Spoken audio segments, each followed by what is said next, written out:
Let's talk about this Obama Russian hoax. Steve Deace is going to join us. We have to have a discussion about communists and how they use power versus how we use power. Plus, we'll make fun of the WNBA. Well, that's coming up on I'm Right.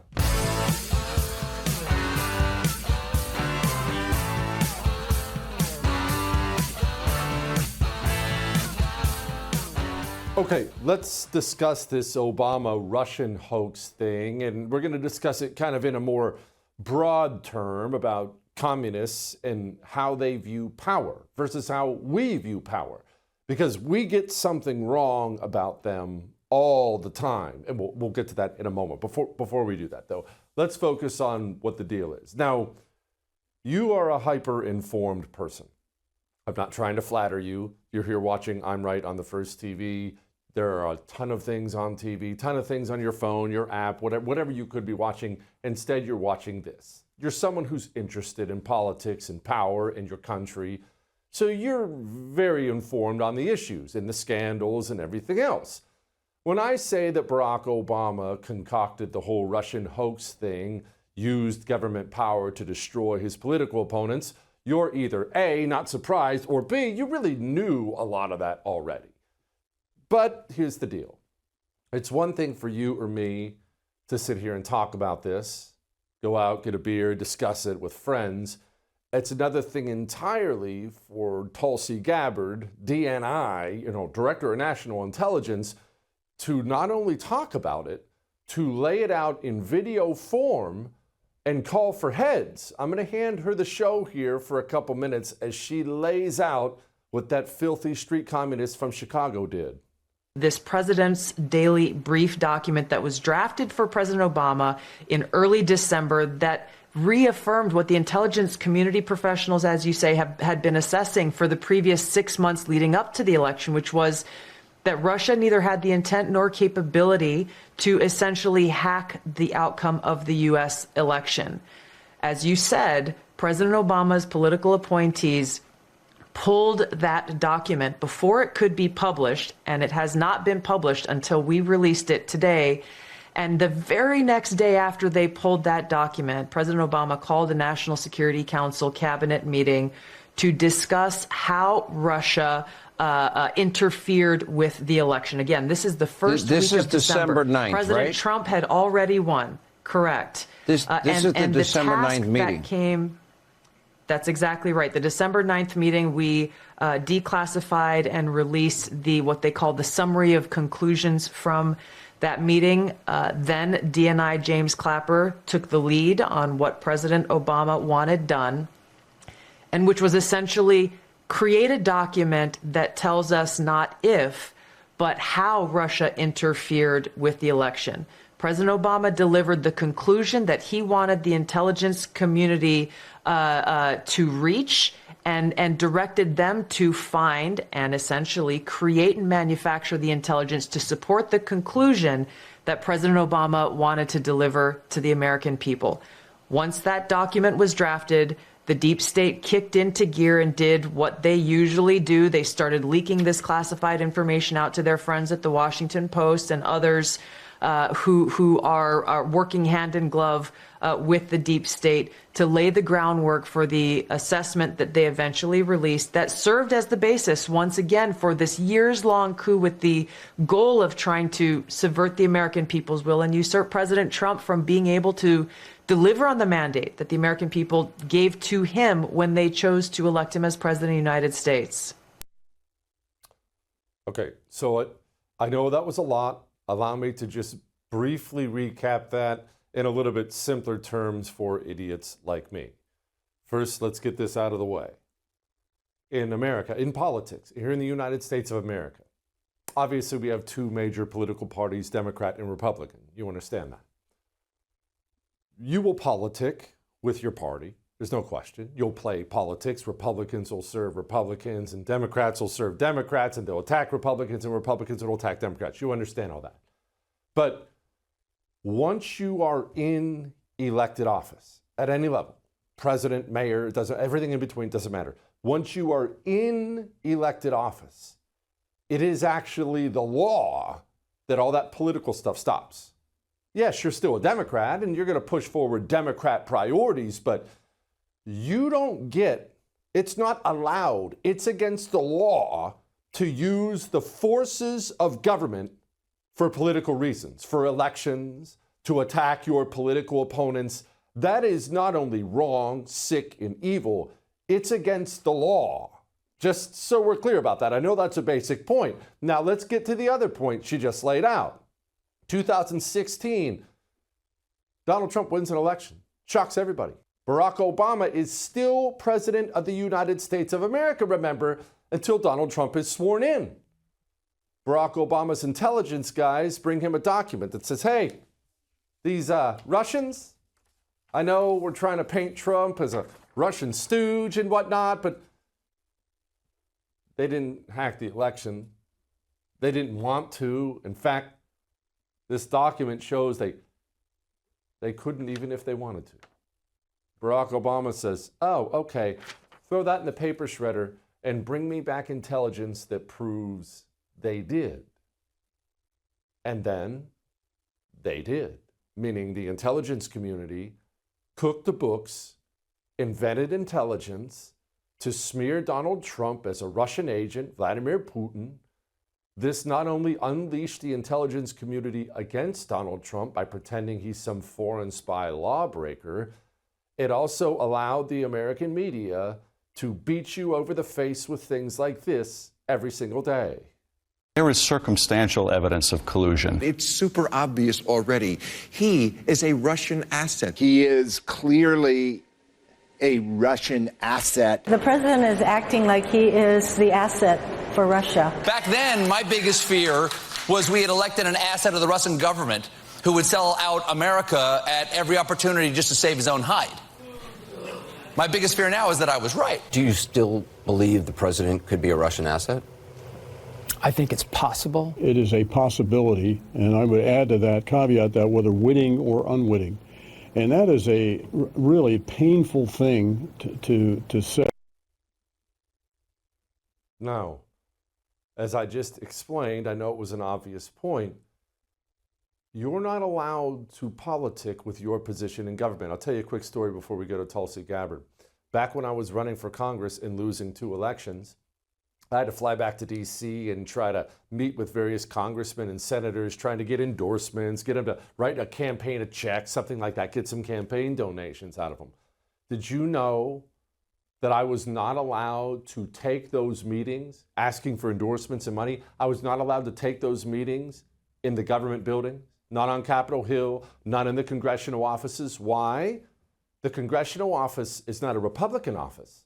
That office is an official office of the United States government. And I can't go meet with him in a government office on government time and politic for Republicans. It's wrong. It's against the law. What Barack Obama did is against the law. Here's Tulsi Gabbard. To me, it sounds like you have appointed, powerful bureaucrats that just flat out created a narrative that was false to undermine a duly elected president. Now, if that's not a grand conspiracy, I don't know what would be. Do you see crimes here? I do, Sean, and I'm referring all of these documents that we have found and uncovered, referring them to the Department of Justice for further investigation, accountability and action, not just investigation, but action.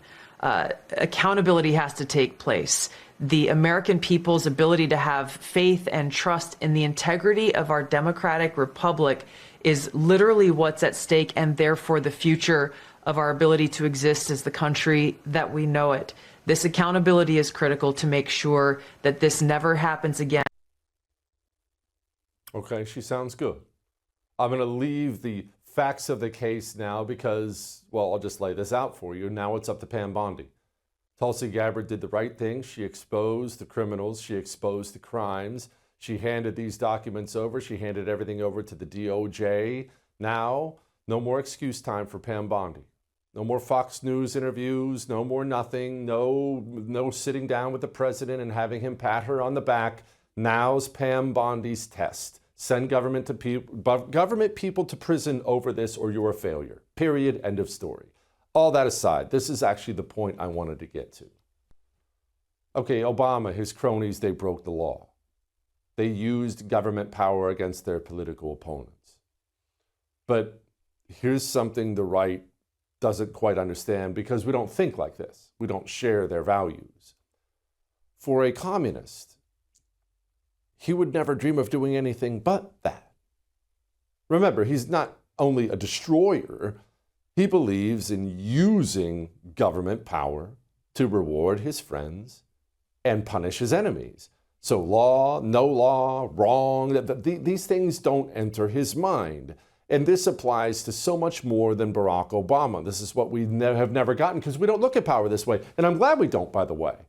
But when the communist takes power at any level, it could be your child's second grade teacher. She's going to use every bit of power she has to push forward the revolution. If she's the FBI director, she will push forward the revolution. If she's the president, she will push forward the revolution. And these limits on what she should be doing with power, honestly, they seem infantile to the communist. The communist will use his or her power wherever you give it to them, and the power is always used for the revolution. If you allow them into your company, into your place of business, they will figure out a way to use your business for the revolution. That is what we are up against. For a communist like Barack Obama, mentored by people like Frank Marshall Davis, who actually had a communist card, he actually has a number. Barack Obama was raised, nurtured by communists.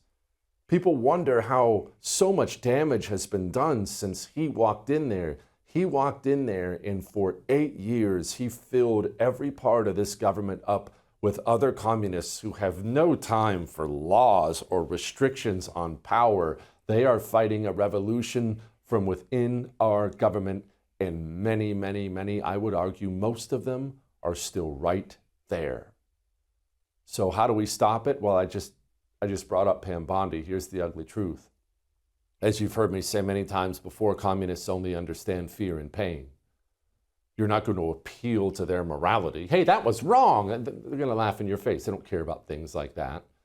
People have to go to prison now because those communists are still in the government, and they will do the same thing again and again and again and again and again, unless they look at what happens to the last people who did it and say, ooh, oh man, Clapper's in prison. I don't want that to happen to me. I better not do this. Fear and pain is all they understand. Time for Pam Bondi to give it to them. All that may have made you uncomfortable, but I am right. We will ask Ned Ryun about this and so many other things in a moment before we get to all that. I know you're probably stressed. You know what I do when I stress? I eat. And I usually eat terribly, I'm not going to lie. I go for chips. I'm a chip man. Everybody who knows me knows I'm a chip man. I'm not even in particular about it. You want the potatoes, the corn chips, the cheese, the jalapenos, the whatever, but the chips are terrible for you. I know that. So what do? Somebody told me about Massa chips. It was actually Cernovich who told me about Massa chips, and I kind of rolled my eyes because Massa chips are healthy. There's only 3 ingredients. That's got to suck, right? Got to be horrible. They're amazing. Amazing. 3 ingredients. Not all this garbage, cancer-causing crap. 3 ingredients, and they're delicious. My youngest eats worse than I do. He lives for them. We have to fight over the bags in the house.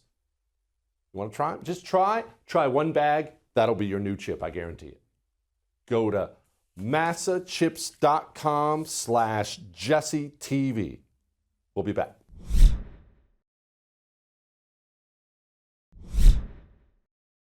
We have never in the history of our country been in a situation where an adversary, a foreign power, is working so hard to influence the outcome of the election. And believe me, they're not doing it to get me elected. They're doing it to try to influence the election for Donald Trump. Putin, from everything I see, has no respect for this person. Well, that's because he'd rather have a puppet as president of the United States. No puppet. And it's pretty clear. You're the puppet. It's pretty clear you won't admit that the puppet. Russians have engaged in cyber attacks against the United States of America, that you encouraged espionage against our people. Oh, man. Did that age like a gallon of milk on my front porch in Houston in the summertime? Joining me now, my friend Ned Ryun. You can, of course, find him at AmericanLeviathan.com. Ned, I am so enjoying this. I'm totally cynical that anyone's actually going to go to prison because no one ever does, but I'm still enjoying this. I have to tell you, I'm quietly optimistic that someone and actually multiple people are going to be prosecuted for what they did in this treasonous conspiracy. Jesse, what Tulsi Gabbard said on Friday is that they have over 100 documents that actually link to President Obama actually directing this entire conspiracy out of the Oval Office, something that we've suspected for 8 years, that this really would end up in the Oval Office with Barack Obama and Joe Biden, John Brennan, James Comey, a criminal conspiracy, slow-moving coup against Donald J. Trump, in which they not only attempted to destroy the peaceful transfer of power, but tried to take out Donald J. Trump. So I think there's going to be enough evidence. And I would remind people the statute of limitations only begins on a criminal conspiracy when that conspiracy is disavowed, or in the last case of perjury. And so I would argue in the spring of 23, when John Brennan perjured himself in front of Congress and said he had nothing to do with putting the fake Steele dossier in the 2017 Intel community assessment, he perjured himself per the documents that current CIA Director John Ratcliffe just released a few weeks ago.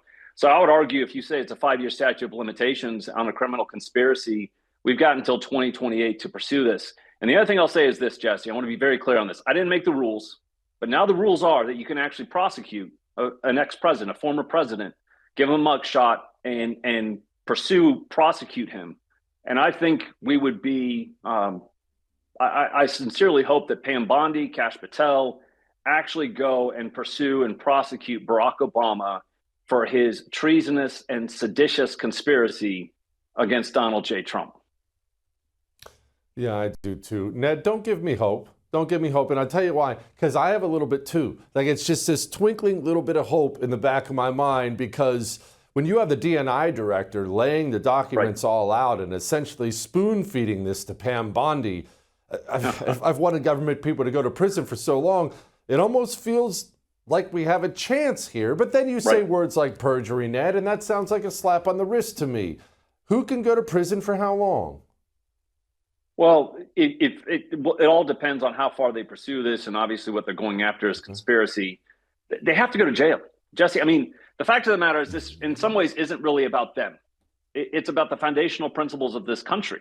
Rule of law, equal application of the law. Obviously, you don't break the law from those positions of power and abuse public trust. I mean, there's a lot of fundamental things here that I think really will decide who are we as a people, we are as a country, our government 20 years from now. And so I think it's incumbent upon Pam Bondi and Kash Patel to actually pursue this all the way to the end, and that there are actual consequences for this, because it's a fundamental issue to me. If there are no consequences, it tells people that there's not rule of law, there's not equal application of it, and it continues to build the distrust of the American people and their institutions, which I think is another fundamental issue, and it's a critical issue for this country. When people lose trust in their institutions, everything starts to fall apart. And when you use the DOJ and the FBI, our intel community, as political weapons against political opponents over policy differences, and there's no consequences for it, how on earth are you expecting the American people to trust these institutions in the future? So Pam Bondi and Kash Patel, I hope, understand the gravity of this situation. And I hope that they will actually build the case in such a way. And I think that Tulsi's given them a ton of documentation to be able to take this all the way. And I think it's going to go to Barack Obama, Joe Biden, Hillary Clinton, Andrew McCabe, James Comey, James Baker, General Counsel of the FBI, John Brennan, and James Clapper. And that's just a start. I think there's more, including Susan Rice, that should be held accountable for their actions.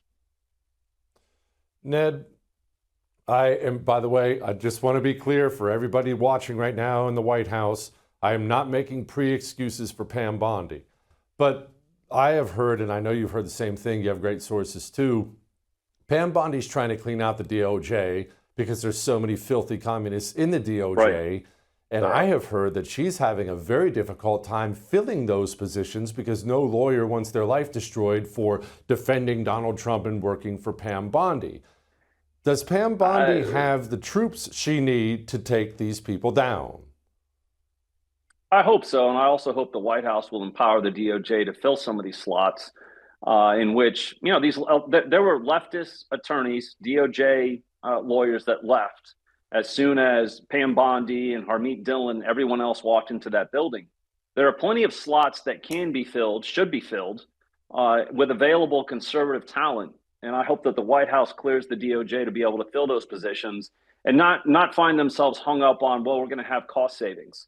This is a moment in time in which I think the DOJ needs to be fully empowered with all of the conservative lawyers that it can find to fill those slots that were emptied by the leftist lawyers that left the building out of protest when Pam Bondi and Harmeet Dillon and others walked in. So I hope the White House is not limiting the DOJ in their capabilities. Ned, switching gears at least a little bit here, we seem to be getting good rulings for clearing out the Leviathan, for clearing out the bureaucracy. What have we seen? Are you happy? It sounds like the kind of thing that would make Ned dance for joy. It's a significant start in the right direction, Jesse. I mean, the recent Supreme Court decision in regards to Trump's dealing with the Department of Education, being able to shut it down, I think that's a massive step in the right direction. You know, we've seen 22,000 roughly federal employees that have left the federal government since the beginning of this administration. Step in the right direction.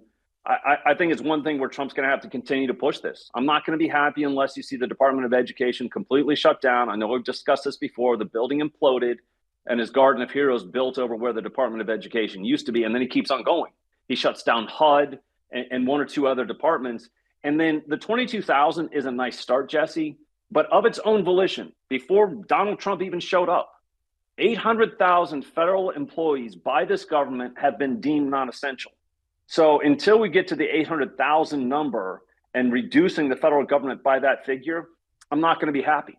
I mean, this is a moment in time in which Donald Trump, and I applaud him and I applaud his administration for doing what they're doing already, but they need to continue pushing hard on this to make sure they completely dismantle, or at least give us the steps in the right direction to dismantle this administrative state, destroy this bureaucracy, and again, shift the balance of power in which the duly elected representatives are the ones in charge now, and any bureaucrats that are still around are answering to the duly elected representatives of the people, and that they fully understand the ones who decide and the ones who govern in this country are those that are elected by the American people to be their representatives. It is not rule of the bureaucrat, and we have to destroy that to make sure that we understand, people understand, in a constitutional republic, it's the duly elected representatives of the American people that decide, not the bureaucrats. Ned, there's always a big story or a big issue we're ignoring, myself included. You know, we chase headlines. I try to see past them, but I fail. What aren't we paying attention to right now? I think we're paying attention to most of the big issues. I will say this, one of the things that, I mean, I love Donald Trump. I love this administration. They're making massive steps in the right direction. I don't want to lose sight of this battle over mass deportations. I think that's one of the issues that we need to continue to push on. I'm not interested in amnesty at all on any level. I'm not interested in a carve out for farm workers, because if you give them a carve out, then the restaurants, the hotel business, everybody else is going to want to carve out. This is our chance and our opportunity to continue to push to decouple our economy from illegal immigrant work. And so I think that's one thing that we don't want to lose in the shuffle of everything that's taking place. A lot of great things happening. Let's not lose sight of this. And I will say this too. The other thing that I want to stress, and it's one thing that we do very well at American Majority Action, the C4, let's not lose sight that the midterms are coming up. And it's November of 26. It's going to come up a lot sooner than we think. And there's a lot of important work that needs to be done in a lot of the key House districts. 2026 to me, Jesse, is about the House majority. I feel fairly confident about the Senate, but we need to start talking about doing more voter registration, absentee ballot generation, because the last thing we need to see happen is for Democrats to take the House back and impeach Trump, literally the first day they're probably sworn into office, and derail everything that Trump is attempting to do. So I would say a couple of those stories right there. I'm not going to lose focus on that, because I think they're absolutely key for us holding on to power in 26, in 28, and 30, so that then the census numbers can kick in and we can gain anywhere from 13 to 25 electoral votes and House seats in red states. Yeah, absolutely. Ned, thank you, brother, as always. All right. We're going to talk about kind of culture war, but really it's going to be about life, employment. We're going to switch gears just for a minute here. Before we go do that, let me talk to you about fresh food. Till I got married to a health freak, it's not really something I focused on. I didn't really care if something was fresh or not fresh, but my wife is obsessed with fresh things. And so that's what we've done. But we've never done it with olive oil until recently. Who cares about how fresh olive oil is, right? Surely it's all the same. Just go down the grocery aisle and just grab a bottle of it and it'll all taste the same. Wow, is that wrong? Farm Fresh, farmfresh246.com, by the way. Just get one bottle. By the way, it's free. $39 bottle for free. You cover $1 of the shipping. Get one bottle. That'll be the new place you go. Made her pesto pasta with it last night. Oh my gosh. What a difference when you get fresh olive oil. Farmfresh246.com. We'll be back.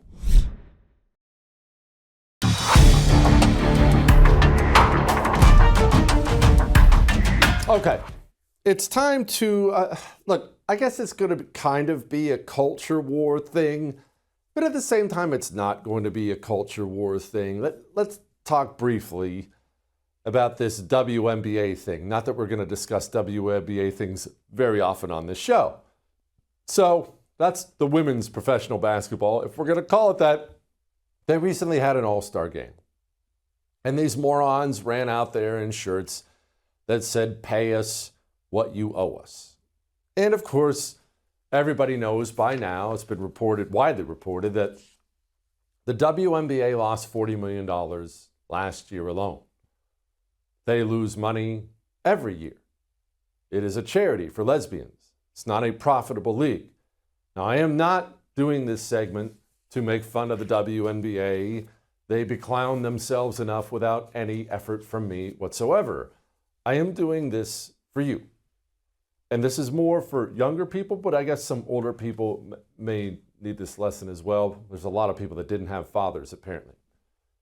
Here's how it works.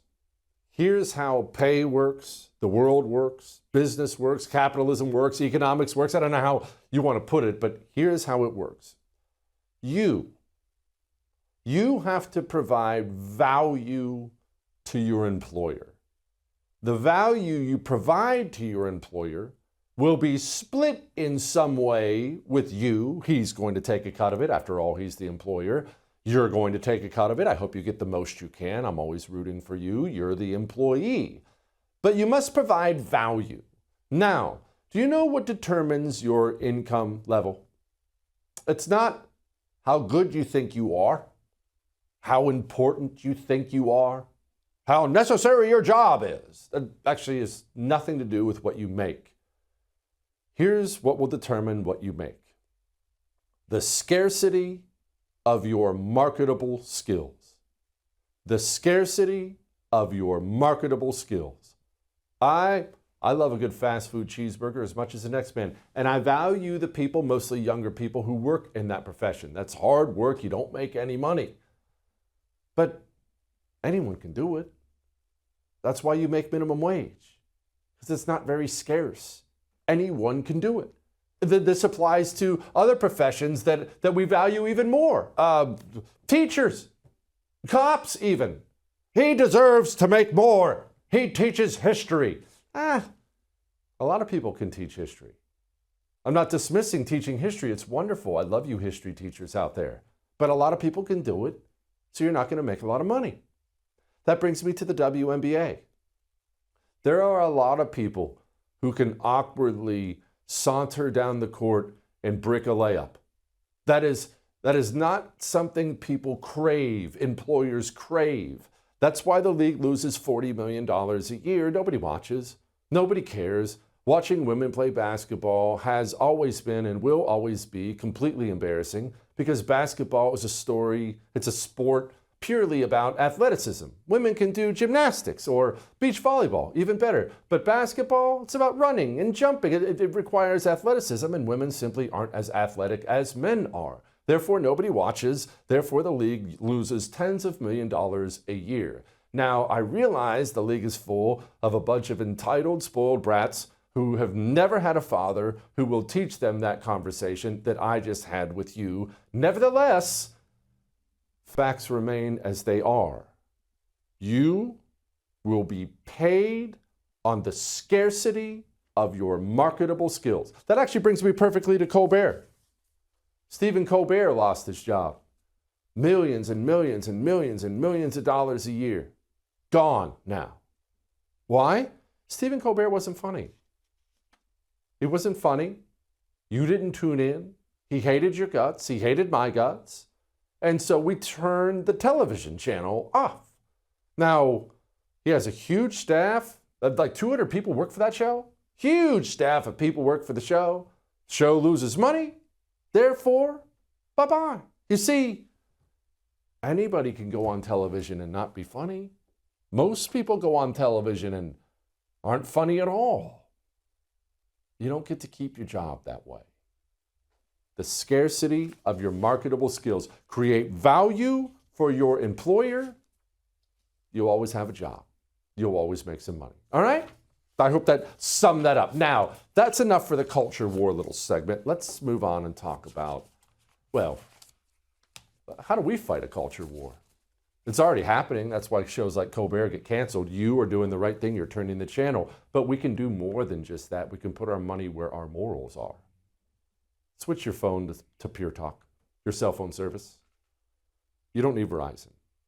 You don't need AT&T. You don't need T-Mobile. Pure Talk shares and promotes your values. Pure Talk is the patriotic cell phone company that was handing out American flags to veterans for Independence Day. Pure Talk never supported Black Lives Matter, Planned Parenthood. You'll save a fortune when you switch to Pure Talk. Make the switch. puretalk.com/JesseTV. Support a company that shares your values. We'll be back.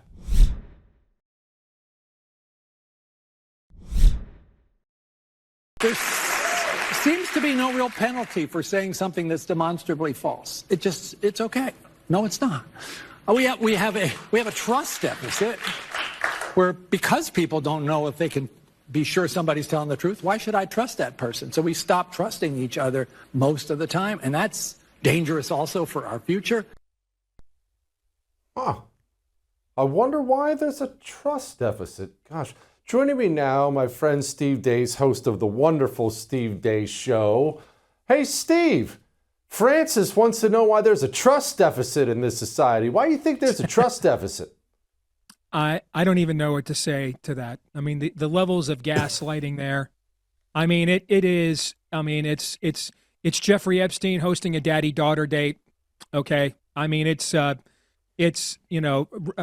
ruminations on anti-Semitism from the Aryan nation. I just don't even know what to say to that, Jesse. I mean, that guy, first of all, this is what happens when people aren't given a trial, for their life.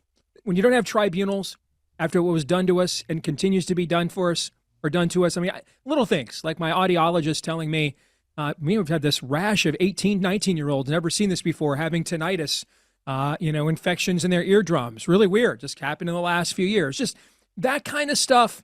And no one's gone to prison. No one's been put on trial. Debbie Birx is still out there running her bedazzled scarf when she should have been on trial for being, where she would have been hung with it if she was convicted for what she did to the country, Jesse. And so this is what you get when there aren't any penalties for bad behavior, let alone just flat out wickedness. Steve, I talked to Ned Ryan about this a little earlier, and I talked about it in the open. I really think this Tulsi Gabbard revelation, which was no surprise to you, about what Barack Obama did and Clapper and Brennan and the rest of them, I frankly think this is a very important part in American history right now, that this will determine our way forward, just for precisely what you just said. If you can get away with that without consequence, if the next generation of communists see them get away with that without consequence, then I don't see how we put the band back together, Steve. Well, there's a couple of different meta points here. One of them you just touched on. I mean, we just went through an ordeal where the Democrats tried to take a former U.S. president and put him in prison for 90 years, all right, because he may not have disclosed a $130,000 hush money payment to a porn star from a tryst that happened over 20 years ago. Here we have a former president who knowingly instigated and promoted something that his own intelligence assets told him was a scam. Not to mention those exact same intelligence assets stayed quiet and mum for the next 4 years as we were inundated with story after story, news cycle after news cycle, and including an impeachment of nothing but that story and an independent counsel to boot at the exact same time. So if that's not at least borderline treasonous, I don't know what is. So if they can, if there's not, and that brings me to my next meta point here, Jesse, if there's not mutually assured destruction, you can't keep a culture together. And this is where we are right now. We have a political duopoly. It's pretty much what we've had post-Reconstruction in America with a two-party system. And yes, there's a uniparty element to things, but by and large, to the average American, they believe their viewpoints are represented most of the time by one of these two parties.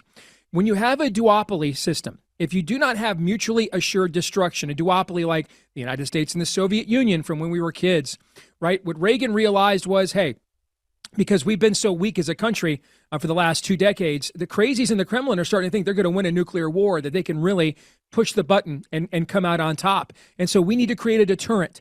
They need to see that no one can win this. The only way to win the game, as War Games once said, is to not play to win is to not play the game. They need to see that there's mutually assured destruction. There's a real deterrent. We don't have that right now. And so what happens when the other side wins, they think they can literally just say, do whatever they want to people like you and me and our audiences, and there's no repercussions whatsoever.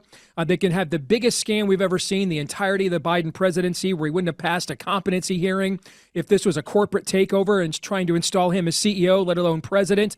And yet his infrastructure goes up there and pleads the fifth. They should have been referred to criminal prosecution 5 minutes after that. See, if you don't have that, you can't have e pluribus unum. And especially because of the Marxism and the communism the other side has now been marinated in, if there's no natural deterrent whatsoever, they will not deter themselves. And the stuff you saw under Biden, the largest invasion of our homeland ever in our history, the largest censorship industrial complex deployed ever in our history, what we're talking about here with Russia collusion and more, forcing people by government decree to take and inject a poison into their bodies to have a job. Those are the proto versions of what is to come later if we do not reestablish mutually assured destruction as a deterrent. So will we, Steve? I'm cynical. I know you're cynical. That's probably why we get along. But when the DNI comes out with the documents and he says, I have the goods, I've got the papers, I've referred them to the DOJ, these are crimes, some of them better go to jail. Even old 44-year-old, bald, gray, jaded me starts to get a little flicker of hope in his heart. Am I crazy?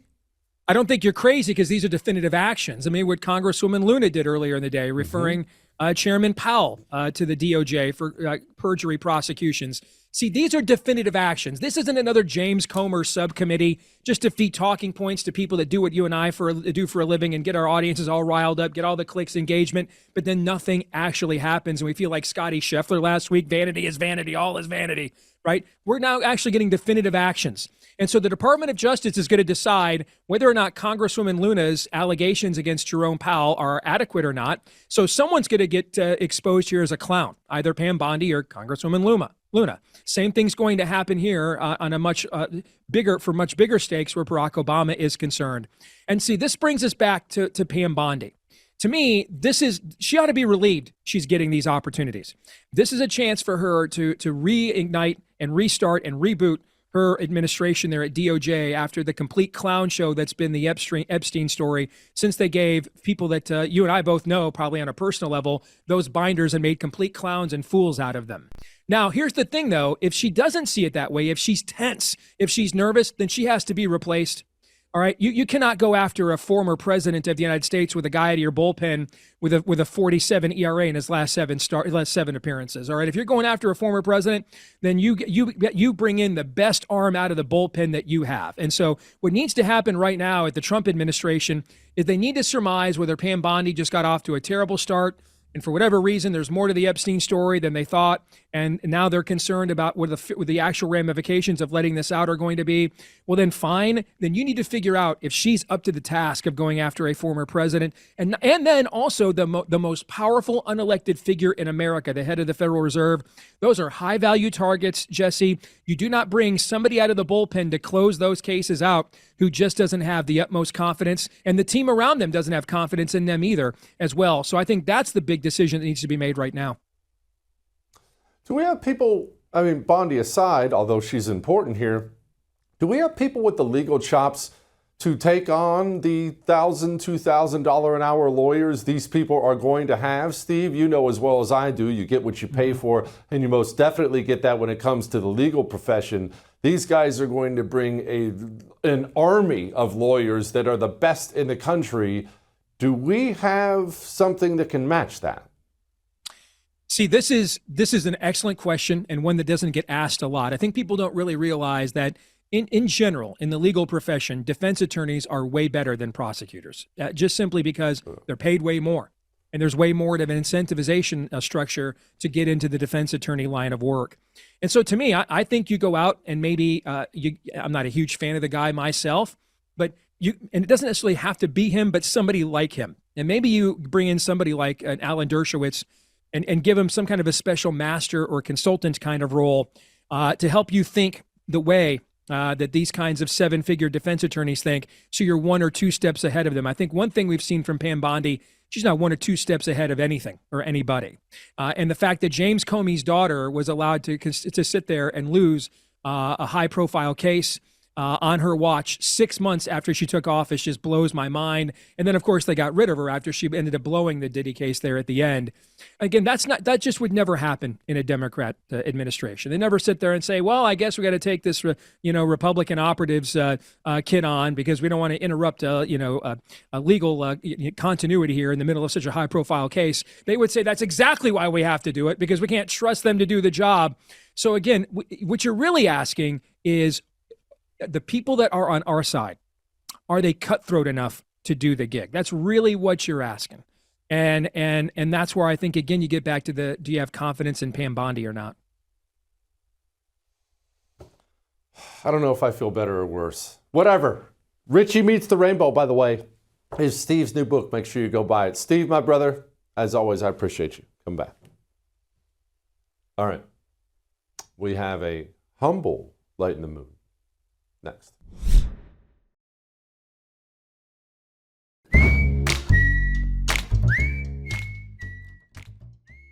All right, it's time to lighten the mood. And I know that you know that I tend to be more reserved, laid back even, and of course humble. And yesterday was my birthday. This is not something I would ever mention on the air, because the last thing in the world I want to do is draw attention to me when it's about everyone else. It's not about me. I'm not a selfish, arrogant person. But I will say, the love you poured out on me on my birthday, it really brought something home for me. How important I am. How important I am to everybody. And so as a little reward to you for my birthday, I give you gifts on my birthday. You don't have to give me anything. You can go subscribe to my YouTube channel for free. For free. YouTube.com/@JesseKellyDC. Giving that out for free. My gift to you on my birthday is more me. I'll see you tomorrow. I would thank you for coming to my YouTube channel, but I know how brilliant it is, and I know you love it here. So subscribe and watch. We're going to start really ramping things up and putting some funny stuff, some interesting stuff out there, some collaborations. Either way, my YouTube channel is officially the place to be. So stick around.